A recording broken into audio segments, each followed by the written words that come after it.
I am confused. Being philosophically consistent and being a very honest person, I'm sure you can tell me where God came from. And in addition, once you've told me where God comes from, please try to clarify how you can figure that a spiritual force can have an impact on a material universe to create it.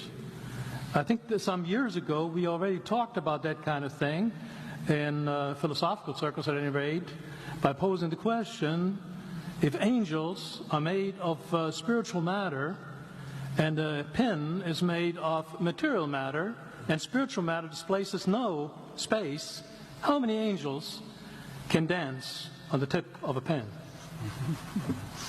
I have a sense of sort of reversal experience here, but please do, go ahead.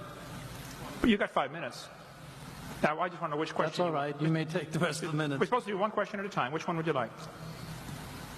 That was part of the format for the debate. So which question? I want you to fill in the story of the rest of the beginning of the universe. God, spiritual matter, impact on material matter. Okay. So 2 questions. All right. Go ahead. All right, your question, where did God come from, assumes that you're thinking of the wrong, obviously it displays that you're thinking of the wrong God, because the God of the Bible is not affected by time, space, or matter. If he's affected by time, space, or matter, he's not God. Time, space, and matter is what we call a continuum. All of them have to come into existence at the same instant, because if there were matter but no space, where would you put it? If there were matter and space but no time, when would you put it? You cannot have time, space, or matter independently. They have to come into existence simultaneously. The Bible answers that in 10 words. In the beginning, there's time. God created the heaven, there's space, and the earth, there's matter.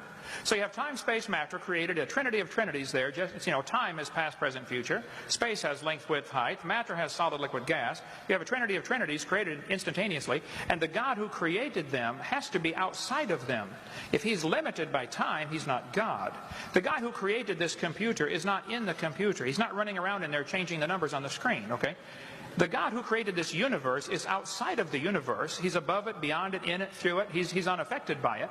So the concept that a spiritual force cannot have any effect on a material body, well then I guess you'd have to explain to me things like emotions and love and hatred and envy and jealousy and rationality.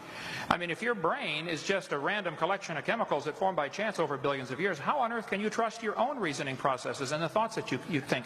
Okay, so your question, where did God come from, is assuming a limited God. And that's your problem. The God that I worship is not limited by time, space, or matter. If I could fit the infinite God in my 3-pound brain, he would not be worth worshiping, that's for certain. So that's the God that I worship. Thank you.